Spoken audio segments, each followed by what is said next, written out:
संसद में कृषि बिल को पारित किया गया, जिसके बाद अब सियासत गरमाई है। किसानों के हित में पूरे देश को बंद किया गया है और इसे हर राजनीतिक दल समर्थन दे रही है। बहरहाल बिहार की सियासत तेज है। आज जितने भी विपक्ष में बैठे दल हैं वो सरकार के खिलाफ किसान के हित में सड़कों पर होंगे।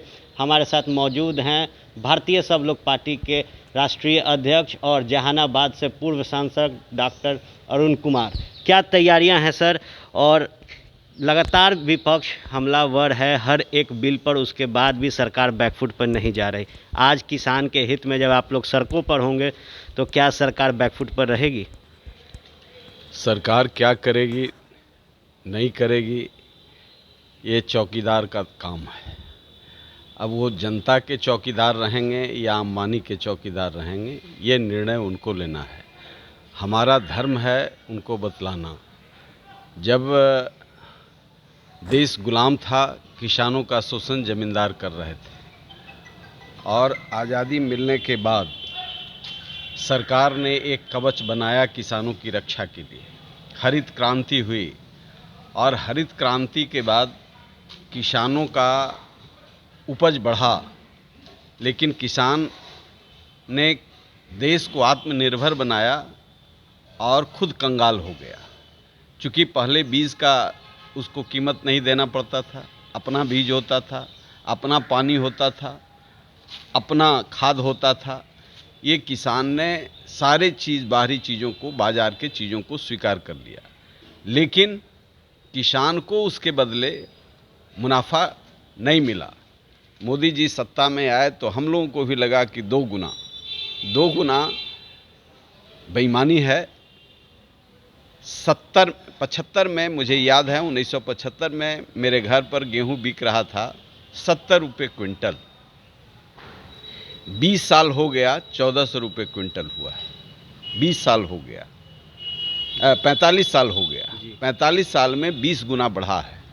लेकिन सांसद का, विधायक का वेतन 100 गुना 150 गुना बढ़ गया। बाबुओं का वेतन 300 गुना बढ़ गया। दवा का दाम 300 गुना बढ़ गया और 45 साल में किसान के अनाज का दाम 20 गुना बढ़ा। तो ये बेईमानी है, ये घोर बेईमानी है। 2 गुना नहीं, कम से कम 50 गुना तो बढ़ाएं, 100 गुना तो बढ़ाएं। 200 गुना नहीं बढ़ाएं, 300 गुना नहीं बढ़ाएं तो 200 गुना बढ़ाएं। अब ऐसे में बढ़ाना तो दूर की बात रही। जिस तरीके से जमींदार शोषण करता था किसानों का, उसी तरीके से अब अंबानी जैसे कॉरपोरेट घराने करेंगे। स्वामी सहजानंद सरस्वती किसानों के हक की लड़ाई लड़ते थे, उनके संगठन से लंबे वक्त तक आप भी जुड़े रहे हैं और स्वामी सहजानंद सरस्वती का जिक्र हर वक्त प्रधानमंत्री नरेंद्र मोदी किसानों के हित के लिए करते हैं। जो अन्न वस्त्र उपजाएगा सो कानून बनाएगा। भारतवर्ष उसी का है, शासन वही चलाएगा, उनका प्रिय स्लोगन था। प्रधानमंत्री जी बात तो कर रहे हैं, बहुत अच्छी बात कर रहे हैं और इसके पहले भी बड़ी अच्छी बातें सरकारों ने किया है। नीतीश कुमार जी ने यहाँ एफसीआई से खरीद बंद कर दिया, एसएफसी से खरीद बंद कर दिया, बाजार समिति को बंद कर दिया। ये बेचे नहीं है अभी तक। शायद रिलायंस ये फ्रेश सब्जी और फ्रेश अनाज के नाम पर एक बाजार समिति को खरीद लेगा। औने पौने ये लोग हमारे टैक्स के पैसे से जो गढ़ी हुई संपत्ति है उसको बेच डालेंगे। यही सब प्लानिंग चल रही है। आज जब आप लोग बड़े पूंजीपतियों के हाथ में देश को बेचना चाहते हैं, जैसे अडानी के हाथ में रेल को बेच रहे हैं, उसी तरीके से अंबानी और अडानी के हाथ में फ्रेश रिलायंस के नाम पर ये हमारे किसानों को बेचेंगे। लेकिन किसान को जागृत करने का हम अनवरत प्रयास करेंगे ताकि ये अब अंबानी के चौकीदार हो गए हैं, ये देश के चौकीदार नहीं रहे।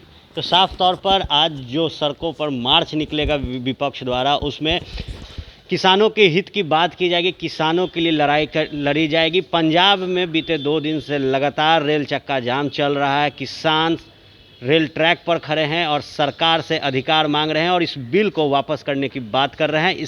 और आज जब बिहार में विपक्ष सड़कों पर होगा तो देखना दिलचस्प होगा कि जिस बिल को जोर ज़बरदस्ती के साथ नियम कानून को ताक पे रखते हुए सदन में पास किया गया था, उसके बाद जब विपक्ष सड़कों पर होगा तो कहाँ खड़ी होगी केंद्र की सरकार, कहाँ खड़ा होगा बिहार का एनडीए। तमाम छोटे बड़े खबरों के लिए बने रहे फर्स्ट बिहार झारखंड के साथ। धन्यवाद।